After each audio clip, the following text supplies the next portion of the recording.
Welcome, reanimated fans, to this week's episode of our podcast. I'm AJ Conrad coming to you from Brooklyn, here with my intrepid co host, coming to you from the opposite side of this continent, Stuart Tiffin. Hello, Stuart.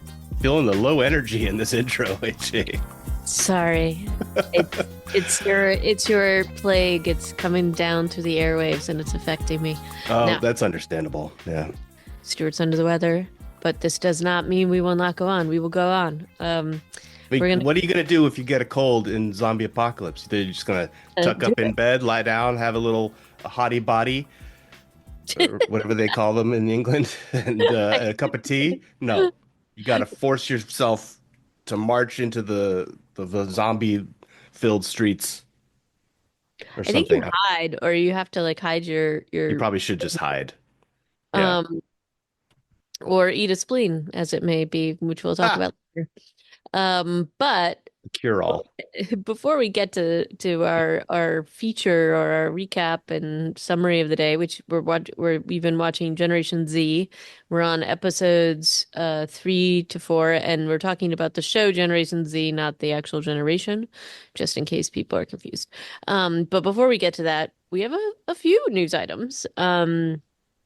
So season 3, Star Trek Strange New Worlds trailer is potentially showing a little bit of zombie action. So I'm kind of honestly, I was just excited about the trailer in general, but that's kind of a new added bonus. Yeah, I haven't seen any of this Strange New Worlds. I'm still working my way through Star Trek Scott Bakula. I forget what the name of the show Uh, is, but I'm like 20 years behind in my Star Trek, trying to catch up.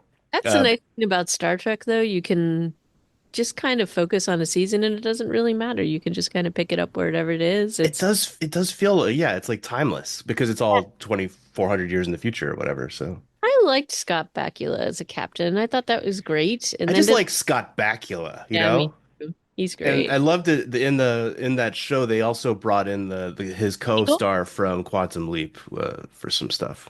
Al? Yeah, they like that the actor who played Al came Yeah. in as an antagonist, but they still got to have some scenes together, and I was like, "Oh, I Yeah. remember this." Um, yeah, that's the it's Enterprise, right? Yeah, Enterprise, that's the name of it. All right. Oh man, that was Quantum Leap was such a great show. Really was. It was way ahead of its time. Good vibes. It really, really was. So, yeah, like that was definitely one of my favorite Star. I know it gets a lot. People don't like that one as much, but Wait, Enterprise or Quantum Leap? yeah, Enterprise. No, people Yeah, like Quantum Leap, but I not think Enterprise. people hate the song for Enterprise because You know, it's not a great theme song for the episode, but do you know who loves that song? Is my husband. oh yeah. Oh yeah, he's got choreography and everything going on with that one. Don't do it. Don't do it. I hear you over there. Okay. Anyway, But um, so Strange New Worlds has a season 3 trailer, and there, if you blink, you'll miss it. But there are Klingons in it who appear to be suffering from some sort of zombie affliction, right? Like in one oh yeah. quick scene. No, I think they are, and it's gonna be yeah, it's gonna be a good thing. I'm very excited about this. So the trailer looked good. So we'll have to wait and see what happens with that. In other news, Quentin Tarantino really hates the sequel to or the remake of Train to Busan. Yeah, this is kind of a stupid article because who cares what Quentin Tarantino says I about movies? care. I like him. I haven't been able to finish one of his films in, I don't know, 15 Wild. years. Yeah, you've got. I do think that he is a huge movie fan, and I do think that, especially his sort of critiques of some is generally on point. But he's in, his Tarantino self, so you do have to take it with a little bit of a grain of salt. But in this case, I don't necessarily disagree. It wasn't as strong as Train to Busan, but he's calling Peninsula a terrible film. I don't remember I haven't gone back and listened to our review. I don't feel like we thought it was terrible. I think we thought it wasn't I, perfect, but it was I, enjoyable. I mean, I think it's hard to. Train to Busan is a very hard act to follow. Right. Let's just put it that way. I don't know that you could really exceed that no matter who you are. So maybe that's my take on it. But people like haters gonna hate. That's So true, and that puts him in the hater category. yeah. Um And related to this is there's another article he did. The director, whose name I'm not going to try to pronounce, unfortunately, Yon Sang-ho. No, I did it. Uh, he it had an interview with Screen Rant where he's talking about the third installment. What do you mm. think about this? I mean, look, I like to see what people are gonna do, and I think you got to give them a little bit of leeway. I think it's kind of unfair to hold somebody up to what they did before. I'll give this a chance. So let's see and it's in the same universe. So, and I think they're supposed to concentrate a little bit more on the virus and what happened with it. And I always like to have a little bit of background, and I like that kind of, you know, if it's a little bit less actiony and more plot driven, I'm okay with that. So we'll have to see. Yeah, Um, it's not clear to me what he means by this is going to be more about the zombie and less about the environment. Uh, yeah, so we'll have to see how that, translates into the film. I'm excited to see this. I don't care. He's a good storyteller. he is. So yeah. So let us see. Any kind of trepidation aside, I think I'd like to see what he does with it. And last but not least, we've been having a debate about this potential movie, Parvulos, The Children of the Apocalypse. The trailer is terrifying for me because it involves a lot of children and things like that. And I don't know how you're feeling about Stuart, but my immediate reaction was, "Oh no, I don't think I can do this because it you know, it's got my triggers. The children piece of it is rough for me, but I may have to get over my trepidation and watch this thing because it is in our wheelhouse, but it it it made me kind of scared." So maybe it's just like the children in danger part, the children in this particular, I don't know.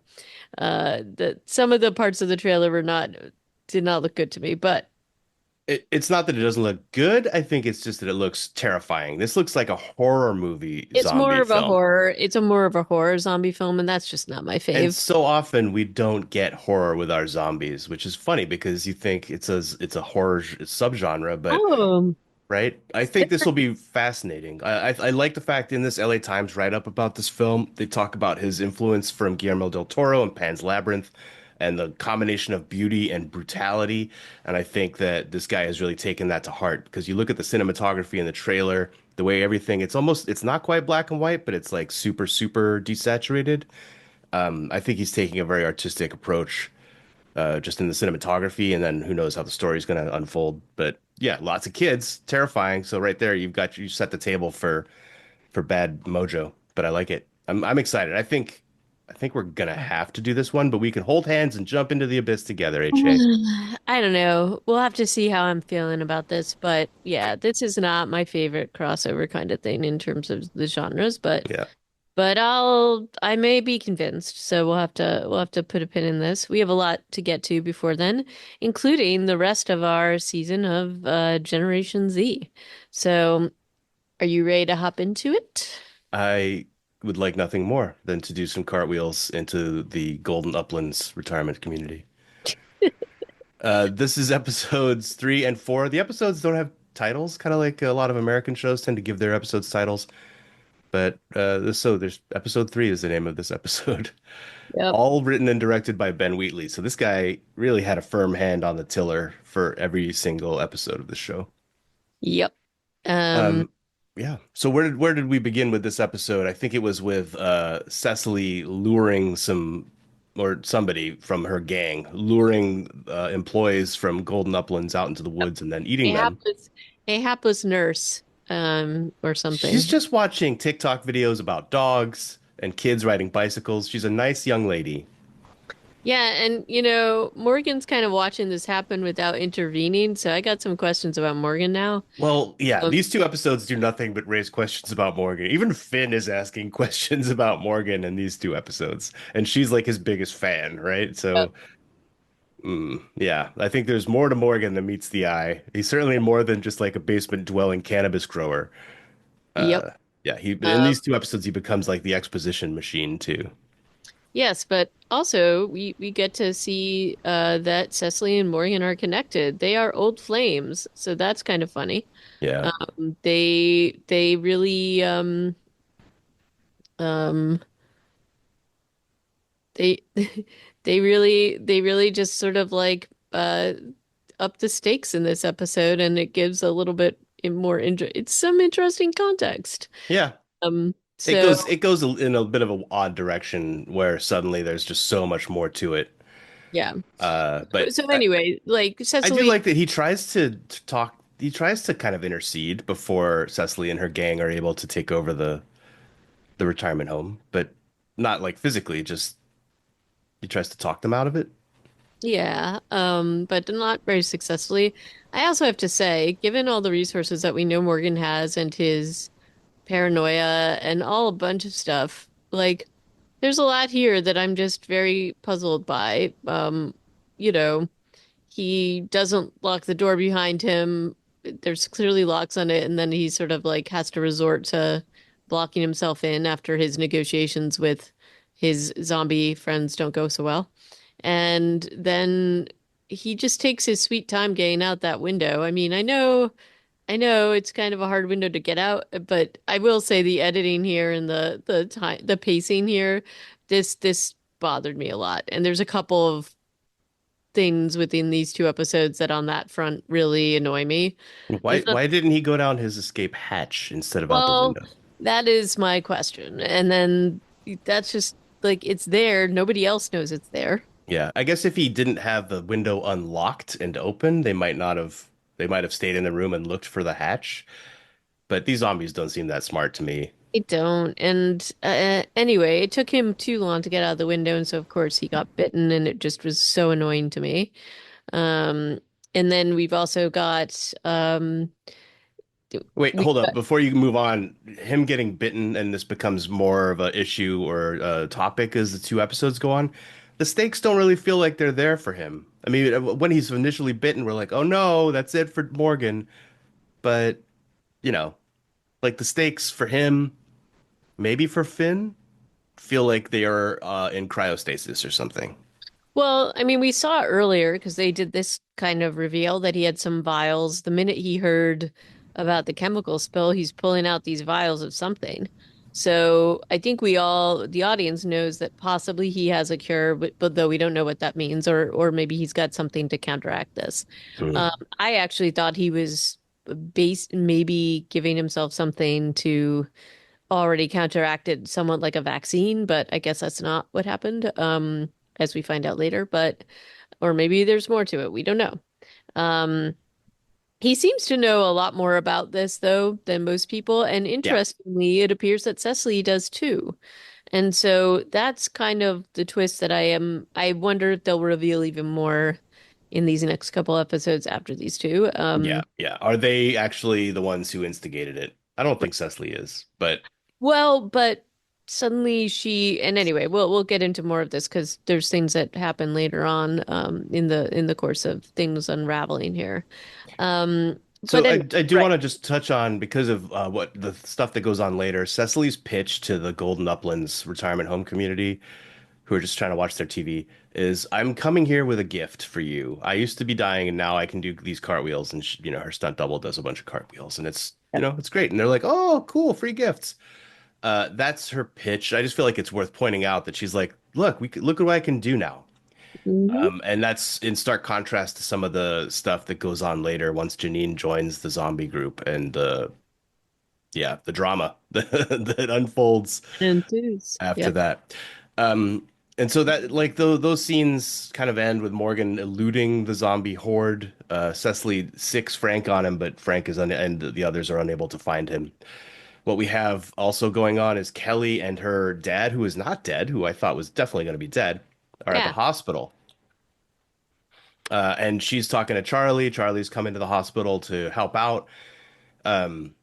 Dad is awake, but in pain. Mom is bereft. And then the military come and evacuate the hospital and say they're going to take all the recently admitted patients to a special military ward. I got to say, I'm very unimpressed with the military ward as these two episodes also go on. This Mm. is like not a secure facility that they are So, taken to. I would have thought they would be chained up or something, but we nope, can cross that bridge when we come to apparently it. not. Apparently just, out and about, just doing whatever they're doing, not really secure in any kind of way, in any Yeah. kind of a biohazard kind of a way. Yep. It was, yeah. Well, let's talk about it when we get there, but that, note to self for later. Good grief. Uh, Kelly rides her bike after the military convoy taking her dad away to find out where the camp is. So I don't know if maybe that's not even a secret, but everybody knows where that is eventually because half the town gets taken there, it seems like. Finn goes and gets Steph. Finn, to me, continues to be the star of this show. I love Finn. Yeah, Finn's character, actor. the writing for her, the performance by Viola Pettyjohn, or pretty, I forget what her name is, something like that.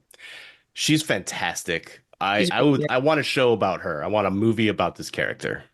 Yeah, and the thing is, she's so good that it kind of makes the rest of them look really bad. And so that's like her acting is head and shoulders above all of them. And there's good moments, like she definitely has some good moments with different people, but there's like a pretty big contrast between her and the other people. So that's a kind of I don't know. I find that to be an interesting thing. Okay, so it's kind Um, of like working against your enjoyment of the show in a way. yeah, yeah, a little bit. I really enjoy her scenes with Steph. I think that they have like, that sort of at odds thing really works for them because they are at odds as characters and but the way she deals with him, I find so endearing while she's also kind of like, prickly and throwing stones at him. I don't know. I love the scenes that she's in and I was just about ready to riot later on when things happen, but uh Yeah, I know. And okay, I will take back a little bit. I do like the dynamic between the two of them. And he is very good just with how confused he is because he really does not Finn is so far ahead of him and he just doesn't understand yeah. anything that she's throwing at him. And it's kind of funny. It does seem a little Like, far-fetched that she would be interested in him given how yeah, far ahead of him she is. so that's the problem is that sort of to me is pushing the boundaries of like believability. Yeah. Um because I just don't know. I mean, I could believe that she would be friends with him, and I could definitely believe that she would have some kind of empathy for him and she maybe has an understanding of him that others don't. But I do not understand why she would be into him, and it doesn't even, I don't know, it doesn't always feel that way. And even as things unfold later, the reaction isn't what you would necessarily expect. It's just, and they play it, and it's kind of funny, but like, it's not, it doesn't, to me, it's sort of like, I don't really buy that that she would be into him. So that kind of ruins it for me. But It's a little tough. It's a little tough. yeah, The four kids. Oh, is that right? No, is it the four kids who all go to the Golden Uplands to look for Morgan, or is it's just Finn and Steph, I just Finn think. and Steph. Yep. They do find Morgan in his murder basement, but then when the military shows up, Steph goes outside to try to distract them, and then his parents show up, and then all three of those people leave because they're told to leave by the military, while Morgan and Finn talk about what's going on. He kind of gives some of his exposition here. He talks about his history with Cecily from the 80s as protesters, how they broke into Cafferton. Hmm. Meanwhile, Kelly is at home trying to clean blood off the walls. The blood in their living room is on every wall. I don't Oh, understand how this happened. everywhere. And I mean, I get, and this is the thing, if that, and that's why we thought he was dead. So she bites him in the neck, and then, Janine gets kicked out hard, but he would be dead if that much blood, like he just would be dead. He would have bled out. The Like, amount so, of blood that like is clearly arterially spraying across every wall in their living room would suggest that he would be dead. Yeah, because well, how could they have stopped that? and this actually leads Charlie to say um, hey, maybe you should start, you know, hey Kelly, maybe you should start accepting that your dad might die. Because you see him looking at the blood and he's kind of like, ooh, this doesn't look positive. I don't know. So His delivery was a little cold. I'm not. I don't know. Kelly, I think, apologizes to him later, but I feel like his delivery was a little bit insensitive, considering she's cleaning the blood of her dad off the walls, and Charlie's I, sitting on the couch drinking tea, and he's like, "Maybe your dad's dead, or he's gonna die," and I'm just like, "Fuck, you know what? Charlie, that's not cool." This is the thing. They're drinking tea and There's a that's lot of tea as that's their therapy going on. security blanket. They're all drinking their tea and they're basically, I don't think he said it to be cold. I think he kind of was like, this is not gonna this I think he wanted to help her and he didn't know how to do it. Yeah. So it was ham-handed, but certainly Yeah, I just think it would have come over better if he was also scraping the blood off the walls. Maybe right. that would have Yeah, agree. not the couch tea guy been like, "Hey, idle thought, your dad might be I dead." die. I know. So that's like a point of argument with between the two of them. He leaves and goes home and finds Billy, basically, is kind of what happens there.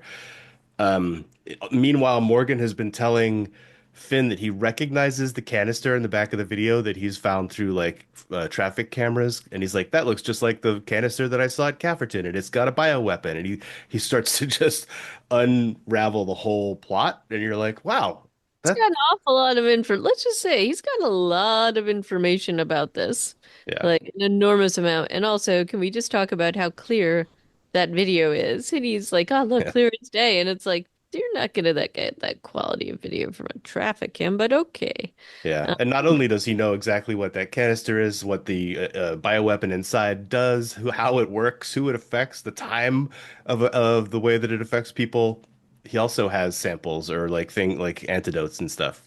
I think that comes into clarity later, but the guy has way too much to be just like a basement weed grower. He's got definitely more going on there. That's pretty clear. Um, Meanwhile, Steph has gone home and called his dad a cuck. His dad didn't know what that meant, and then he that was funny that when he was looks it so up. funny when he looked it up and he's very upset. Yep. He's very upset. But that's like, and then Steph sneaks out to go find Finn and go back to Golden Uplands, and she's very excited to see him. That's like a breakthrough for their relationship where Steph goes back for Finn. Finn is like, "Oh, he came for me." She's bright smile, gives him a hug. Yeah, you could really feel for her. And Morgan's like kind of smiling that she runs off to find this boy that she likes.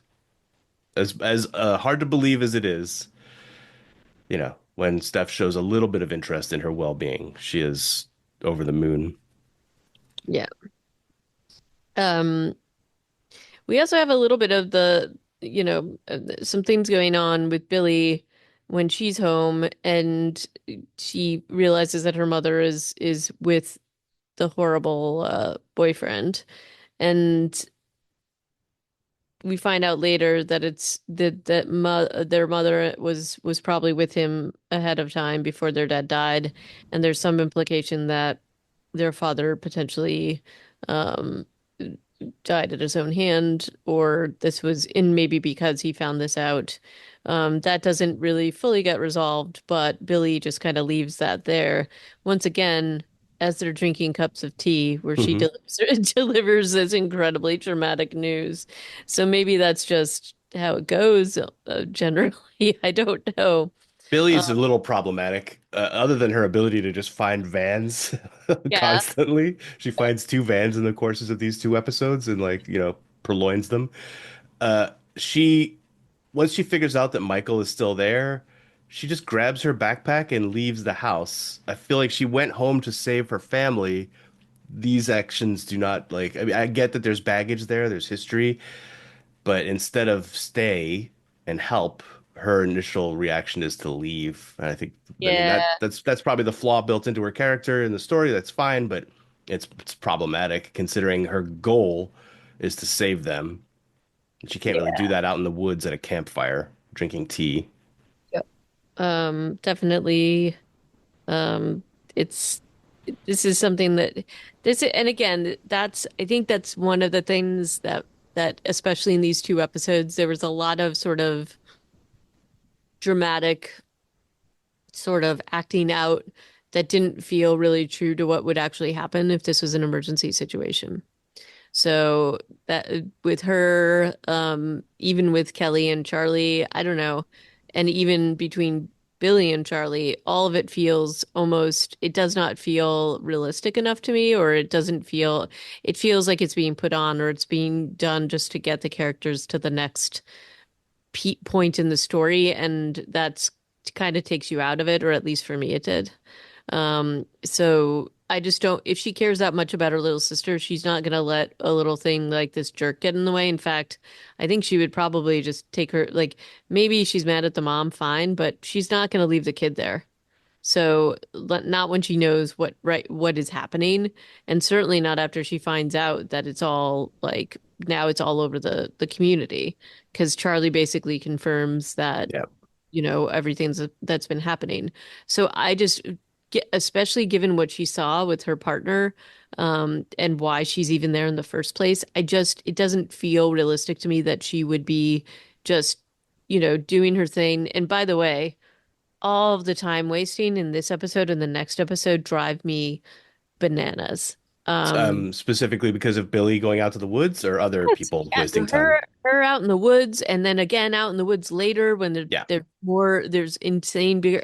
Also, we'll get to the next episode, but there's a decision that they make that to go and do something that I'm like, are you kidding me? This is just dumb. So anyway, really annoyed by some of that, but I will set that annoyance aside for now.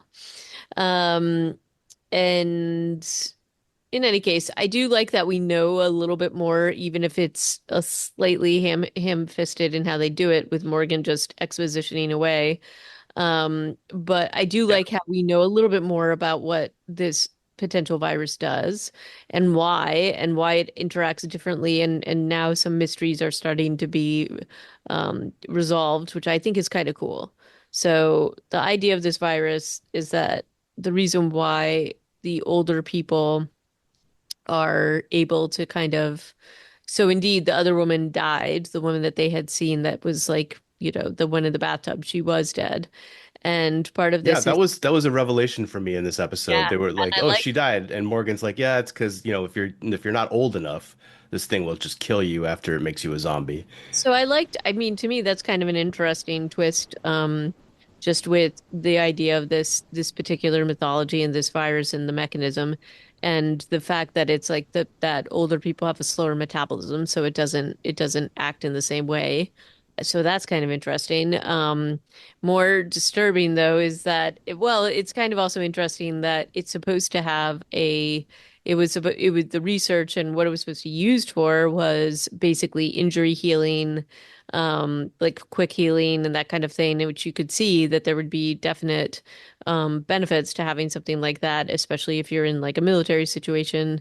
So it sounds like a project that has gone awry. And then could be a little bit more nefarious because the whole thing is that it takes out younger people very quickly. It burns them out, he even says. So I kind of liked that part of it, just kind of knowing a little bit more about it. Again, more questions than answers about why Morgan knows so much. Yeah. He But knows way too much. And I we'll think find it's out. it's problematic for the story also how much she seems to be able. I mean, they might come up with an explanation later, but at this point in the story, we're just like, what? Come on, man. Um, Other problems with this Salvatorum or whatever they're calling the drug.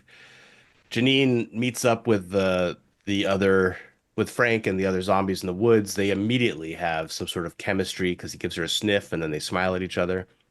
They kill a cyclist and then they're sitting around eating a cyclist and a soldier in the woods. And Janine starts to talk about how great it was to eat her son. Oh, I know. It's really like, ugh. Cecily has a problem with this. Frank is just like, I mean, yeah, it's not good, but nothing's good. And he just wants to watch the world burn. Um, he doesn't eat his family until the next episode, I'm pretty sure. But Yeah.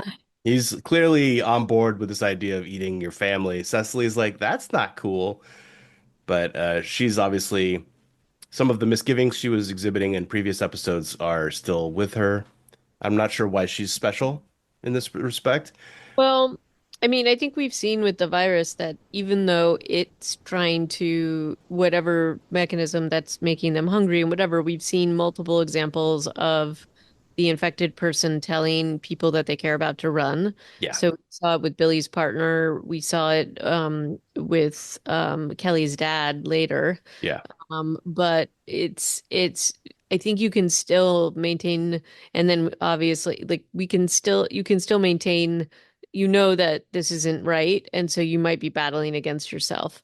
And it sounds like I actually think that they did a little bit of a nice job after she runs into Morgan because she runs into his old room and there's like a photo of her doing this animal rights protest and she kind of pauses. And I think that that puts the kernel of whatever doubts she's been having, and we slowly see her start to shift. And she had been the biggest cheerleader. I mean, we saw her doing Well, cartwheels. yeah, that's the thing is she's a cheerleader for this is a gift. Look what I can do now. But she draws the line at certain like quote unquote immoral acts. And she was talking about this in the last episode too. Like we're monsters. We're turning into monsters. Yep. So for whatever reason though, she's the only one of the old people group who was at least vocal about this. And whenever she brings it up, she's kind of shouted down by Frank and Janine, certainly more in the next episode. Yep. So, and then Now that comes the terrible plan that you were angry about. yes. Kelly saw her parents getting no, her sorry, her mom was called to the military camp, and then she got a text from her saying stay away. Why her mom was called to the military camp? No idea. Still, no idea why they would have asked her to come there. And then Steph also saw his parents getting rolled up, probably for breaking curfew. Is what they presume because they were looking for him. He feels very guilty. They're put into a cage. And he's like, "Wow, the last thing I said to my dad was, you're a cuck." And I feel really bad about it. And Finn was like, "Yeah, that's really bad." Yep. Yep. But they come up with this stupid plan. Billy is like, "That's a stupid plan. Let's not do that. I'm just here for the for my family." Charlie has taken them all out to Billy's van, and she points a gun at them all because, that's her. She's like, "Hell no, I'm not gonna help you." Charlie's like, "I should also help my sister. I'm gonna stay with her." Although they all stay in the same area, they're all still at the campsite. Finn Mhm. sits down at the campfire.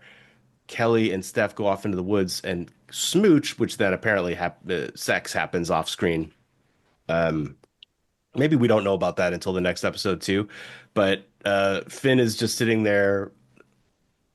Kelly and Steph come out of the woods and they go into and then they like, then Charlie shows up and he's like, "Oh, I'm gonna come with you after all." Like it's just a weird. Yeah, I don't know how you felt about the way that this was all put together. The fact that they all kind of stayed within 30 feet of each other. Yeah, I mean, look, they're having sex in the woods. I thought they had sex, but like, just because of the way they very openly have Kelly adjust her clothes. But like, yeah, there's no way they're doing that with nobody hearing them. Like, sound carries. It's not like they were that far away. Um, and yeah, it's kind of weird, and it's almost like, oh, we don't know what's going on with Charlie, and then suddenly he's like, I don't know. He's just been 20 feet away in Yes. Billy's van talking to Billy. So it's not like he's like, I don't know, like too, it's not like he's, um, often, he's like literally a few feet from them. Yeah. So this Anyway, all happens within a few feet. It's gone from daylight to nighttime. As soon as Charlie's like, "Hey, you know what? You're my best friends. Of course, I'm gonna come with you. It's not what I say, it's what I do." And as soon as he says that, Kelly gives this look to Steph, like, "Oh, damn, what have we done?" yep, Which I appreciated that. And then they're like, "All right, let's go. Let's find that tunnel that goes underneath the military camp, and we're gonna get in there." And they do it. Charlie is a real take charge kind of guy. Like they don't have a plan. He's just like, "This is what I'm gonna do," and he goes and starts a fire next to this convenient area where they store all their propane. yep, And then they let their parents out of the cage. Kelly gets directions to where somebody last saw her mom and dad, which is from Steph's parents. They're like, "Oh, first aid tent." She goes into the first aid tent. Mom's dead on the floor. Dad is currently eating mom. There's also a doctor who shows up later on, but like dad has apparently been completely unrestrained. Yeah. And nobody's noticing this, or there's The no, soldiers are drinking tea again, just in their own tent. No, like there are people wandering around or walking around like on patrol, but clearly Kelly's mom has been killed before the kids even broke in, it feels like this was already about to be bad. At least the parents were locked up in that cage. Like they were uninfected. They could have probably survived, and I assume the soldiers would have eventually killed Kelly's dad anyway. But it does feel like a very, very strange situation that he was just unrestrained and was killing people inside this military camp, which was, he was taken to knowing that he was infected. yep. Their protocols seem to be lax. Yeah. And then manages to attack Finn and somehow bite her in a way that none of us see, which drives me crazy. This is like Carl repeat. Like it just, did you see him bite her? It feels No, like he's she was, on top of her though. But what I find unbelievable is that Kelly's dad, who is a large guy, yep, on top of Finn, who is you know, tiny. not a huge person, she manages to kick him off of her. I'm like, I'm sorry, unless you've been doing like super leg day at the gym, you're not kicking that guy off of you. He's pretty big, but also he's like, it's like dead weight. So it's not even like, you know, yeah, agree. So I was just like, okay. And yet he somehow manages to bite her and she's not like crying out or anything like that because this is a pretty deep bite, which we find out later. Yeah, right on the wrist.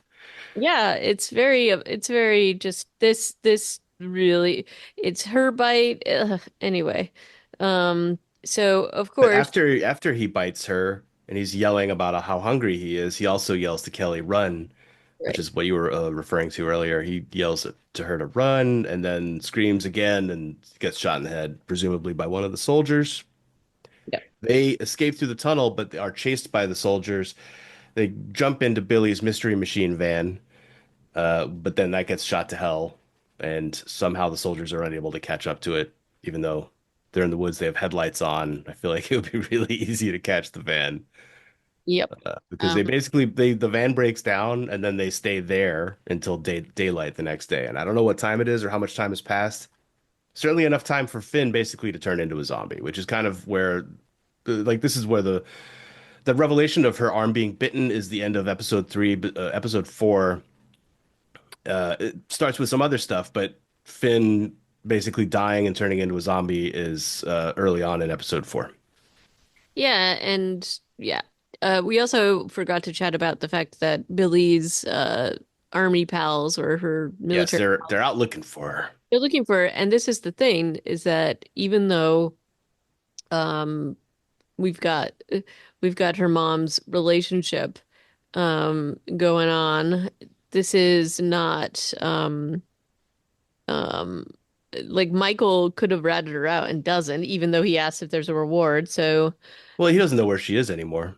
he doesn't, but he did see her and he could have told him that. No, And he, nobody says that they've seen her. That's true. right. And he is a jerk. And we see like a couple of moments. I feel like they're gonna do some redemption arc with him and he'll probably get eaten eventually. But they do a weird thing with him, which it's like he is really a horrible person. The things that he said to like Charlie, nothing that we all the things he's done with this potential drug deal.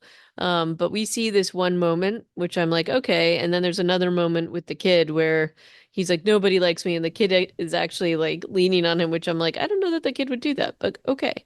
But Um, who knows even what Kafir's story is? This kid just was sent or out to the this countryside to do a drug deal, poor kid lost is the like, drugs. yeah, like Yeah. this poor kid is just out there flying blind. And I don't know, maybe like, what will really be funny is if he turns out to be the mastermind of something, right? But He shot out the tires on the truck. yeah, like it turns out that he's like the linchpin of all of this. This would be amazing. But anyway, I feel like they're gonna go on some kind of arc with Michael eventually, but we'll have to wait and see if I'm right. But I still think he's zombie fodder. Yeah. Um, I enjoyed the plot line of the London, Carl from London calls again today and is like, "Hey, do you have our money?" And Michael tries to stall. He's like, "Look, we're under military lockdown. It's not going to work." And Carl's like, "Okay, do we have to come to your house?" He's like, "Wait, you know where I live?" And then Yeah. like that's click, hang up. Carl does show up at the house. Okay, but can we also talk about once again, this is a plot issue because there's no way they don't know military is all around. This has been widely like people know that this whole town is on lockdown. And if you're a drug dealer, you're not going to go anywhere near where there's any kind of like government, police, that kind of thing. Like For why 5,000 pounds. why are you going to go and deal with this person? Like I to me this is again this is one of those plot holes that I was like, ugh, really? But fine. I just think it should have been for more money. Yeah, a lot more money. Um, And anyway, also, Carl and his accomplice are not scary guys. They remind me of John Oliver. yeah, they're just kind of like, yeah, they don't really give that threatening vibe off at all. But anyway, but we're getting a little bit of ahead of ourselves. I know, that's later on, but still, I just feel like, what we were talking about Michael. That part of the story continues to be funny to me. I'm kind of excited to see what Carl and his buddy do in future episodes. They're still out in the wind.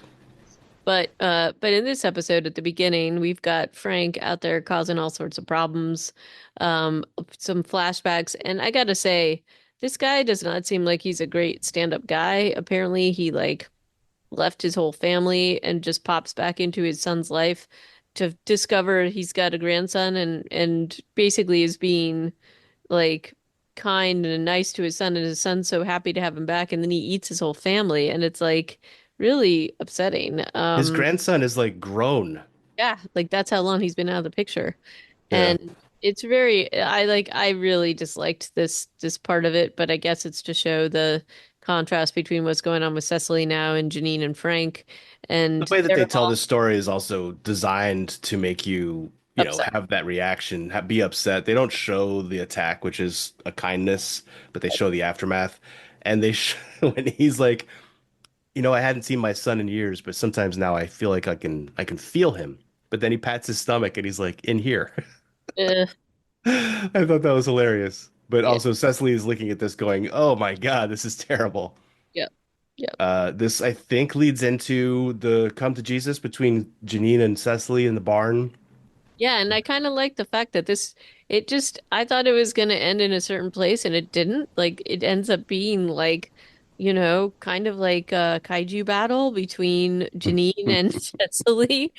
I don't know who is Godhira and who is King Kong, but, um, you know, I like Janine just wins out and comes up with some really, like, messed up philosophy that they're keeping their family safe by eating them. Yeah, So that's another great th theory. we fed them. Now it's time for them to feed us. Yeah, it's really weird.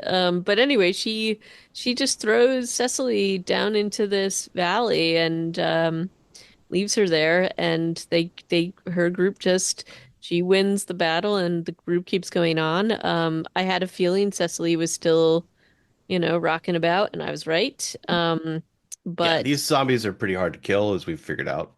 I mean, yeah, without a headshot. I don't know if Kelly's dad's getting back up. yeah. But they do heal very quickly, so that's something that Morgan shared in the last episode. Um, in the meantime, things start to get out of hand, and um, you know, it's it's like we get a full view of all of this with Finn's transformation. And this was again, this like again the pacing, their lack of urgency in terms of what they need to do. I mean, Yeah. Finn knows that probably the only way she's going to get saved is to get to Morgan, and yet they're just hanging out there. Yeah, she expresses that wants to go to Morgan because he can save her, but I don't know that anybody else knows or believes that. So I can kind of understand why they're just like humdrum in the woods making a gurney. Like they're definitely not taking their time to the extent that she like dies and turns and then comes back and she's feeling bitey. I was so glad that she didn't come back as like a speechless zombie. She still just had all of her Finn energy, but now she wanted to kill them. Yep. That was really good from. And then, but she gets they restrain her, they beat her and over the head with a log, and then then they walk her back to town bound with her hands tied. And Yeah. she like so the speech that she makes though on that walk I found really good. It's part That of was just what I'm loving about Finn is she calls out Steph and Kelly for having sex in the woods. She calls out all four of that or all three of those friends for being people she always looked up to and wanted to hang out with, but calls them out for not really wanting to approach her because she was tainted as she'd always sold that she was an orphan, but in fact she'd just been abandoned by her parents and like that's bad luck and just this great speech. Honestly, it was good writing too. It's not just a good performance, it's a well-written speech, I thought. no, I thought that that was really really well done, really sad. The delivery, but also the reaction of everybody around is really realistic and good. And she's an excellent actor. Like she really, and this is the part where it really stood out that she's just again head and shoulders above all of them. But I do love how she plays it where it's sort of like she can't even help saying some of these things. And she knows it's gonna have a reaction, but she just can't stop herself. And even Charlie's face when he hears that Steph and Kelly have had sex and that revelation is really good. So Pretty subdued as reactions go. it's Like he subdued. doesn't really deal with this information for Um, the rest of this episode. not I don't think yet, but I think it's coming. Yeah. Um, Well, so he and Kelly do have kind of a conversation about it. She's like, maybe we can just pretend it never happened or something. But yeah, and Steph is reacting to Finn's outburst with like, "I would never leave you." He's, I don't know. It's all very good. She finishes up her that little scene by saying like, "Meanwhile, I'm dying. Everything's looks really pretty. The colors are so bright. You guys all look so beautiful." But it's like delivered in a comedic way, and then they just keep walking through the woods. I love that scene. That was really good.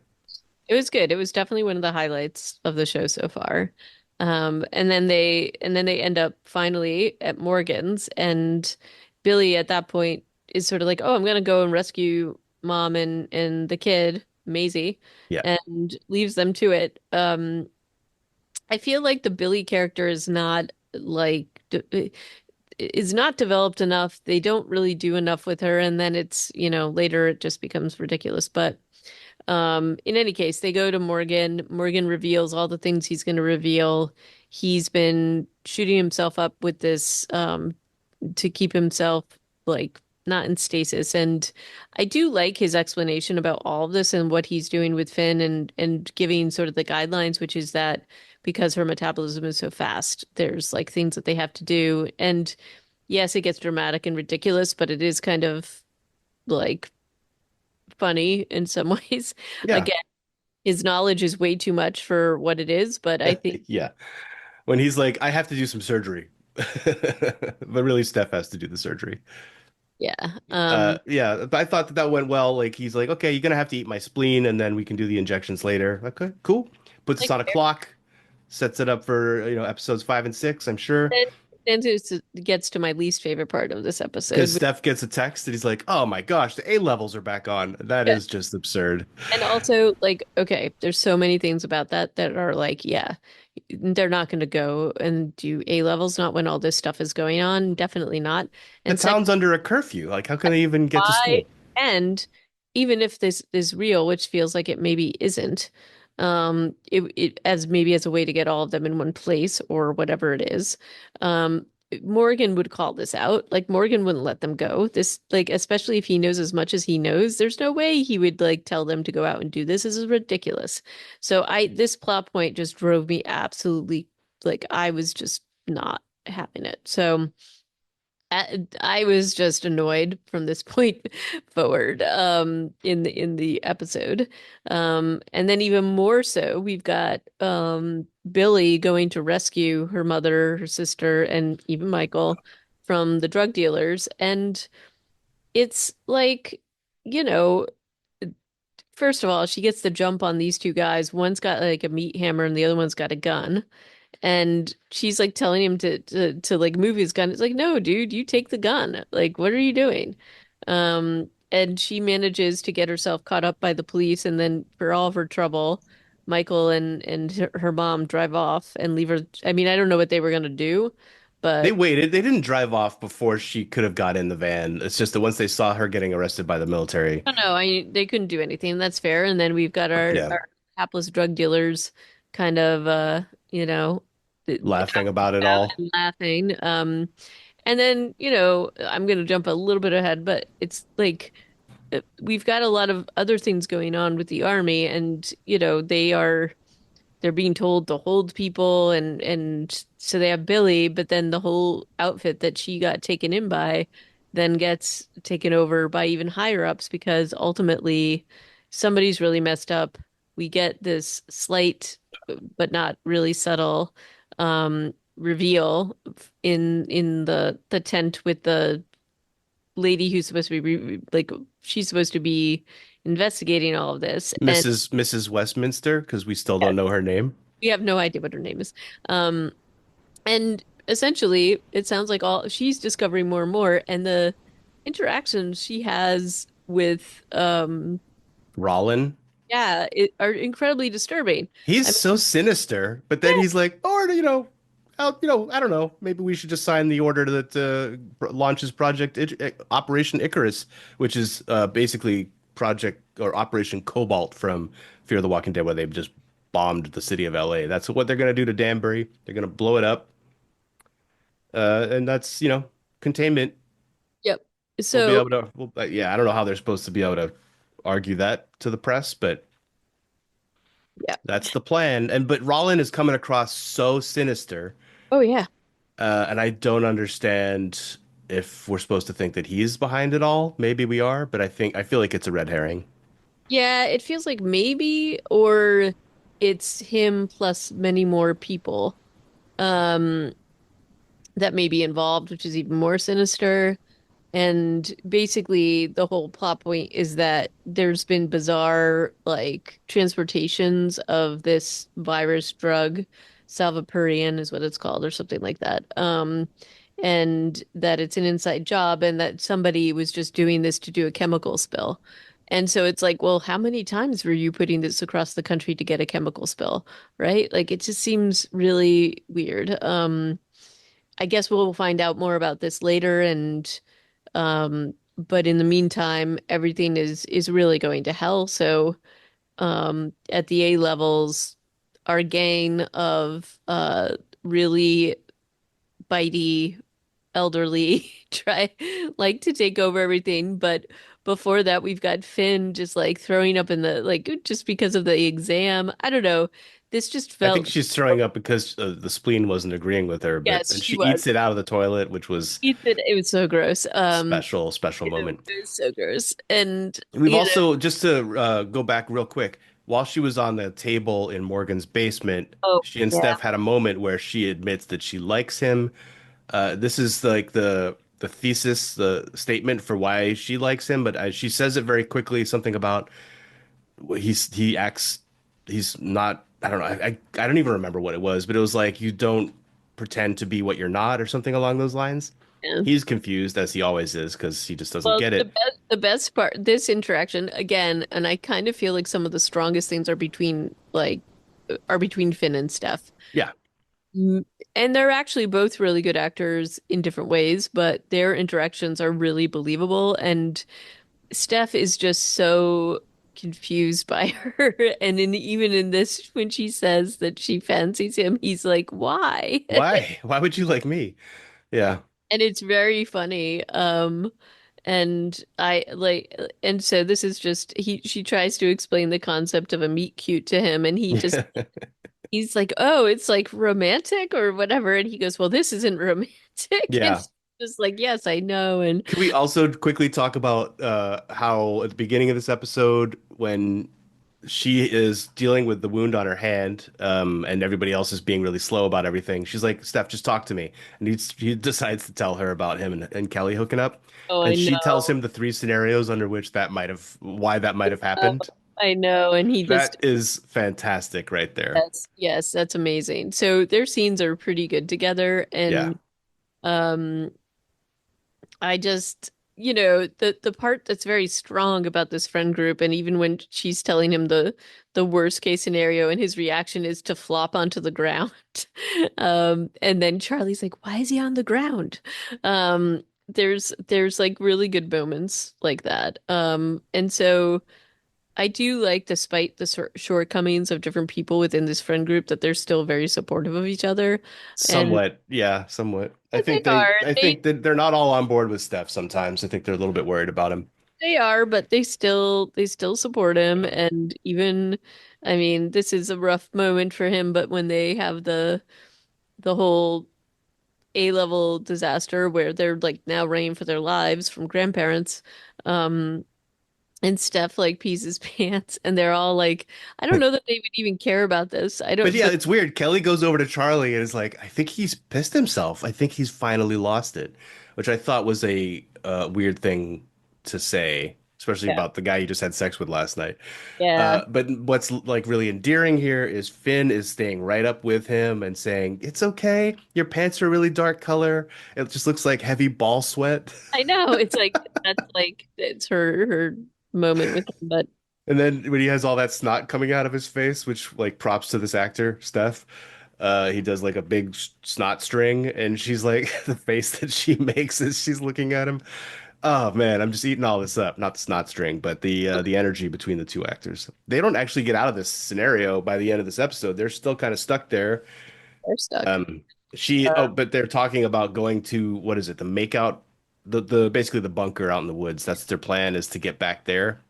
She has 9 hours before she's supposed to get back to Morgan for injections, but she's like, it would be harder for us to get to back to Morgan than it would be to get to the makeout bunker. So that's the plan. And I assume they're just going to cut to them in the woods after this episode because I don't know. I don't know how they get out of the school, but they're still in the school when we leave them. And then back at Morgan's basement, Cecily arrives looking a lot worse for the wear, but and then she just says, "Feed me" to him. Yep. Uh, so we don't know what that's gonna mean. Yep. So we shall see. I will also point out though, as they were all like looking for Morgan and he was escaping, she clearly knew where his bunker was. Yeah, So she knows. Yeah, exactly. Even though they haven't probably been together in decades, maybe who knows? Actually, uh, they they are they both have information that we don't know about still. Another thing that has happened toward the end of this episode is the cops or the military who had arrested Billy try to get back to their base, but are stopped at a checkpoint by guys in hazmat, told to give up all their weapons, and then sent back to town to wait for orders. And that the sergeant or whoever's the guy who's in charge of them is just does it. He's like, I guess nothing to do about it. But I can't believe that they would have been okay with this. Like, yeah, why and would they? they're so chill about it. It's very weird. Maybe it's just that, like, oh, here we go, the army. They're telling us to, of course, they're going to tell us to give up all of our weapons and go wait in town, which is full of zombies. Yeah. Oh, here we go again. Yeah, yeah, it's very. Um, and I would think that they would be more upset and nervous about this, given that they do know what's going on, given that they do know why they've been chasing Billy down this whole time. It's very strange. Anyway, but I Hopefully guess, they have some other guns in the back of the truck or something, but yeah, that would be bad for them. well, we shall find out more, I suppose, in the next couple of episodes. And we're almost at the end. So, Two more to go. yep. So we shall see, and hopefully we'll get some of these mysteries solved. I very much want to hear exactly what's going on with Morgan. So we will find out more about that. I want Finn to make a full recovery. I do too, um, because she is the best part of the show. But we Yep. shall see what happens. And then I also want to see if Michael gets eaten. So we will see. Redeemed or eaten? Both. Both. I think it's I think it's going to be both. I think he's Yeah. sacrificed himself for the little kid. Oh, That's my prediction. yeah, that's believable. But we shall see. But let us hear your predictions and thoughts. If you've been watching along with us, send us an email at reanimatedpodcast@gmail.com. Or yeah, that's it. I want to know what you think, and thanks for listening. Ciao. Thank thank you and toodaloo. Bye bye.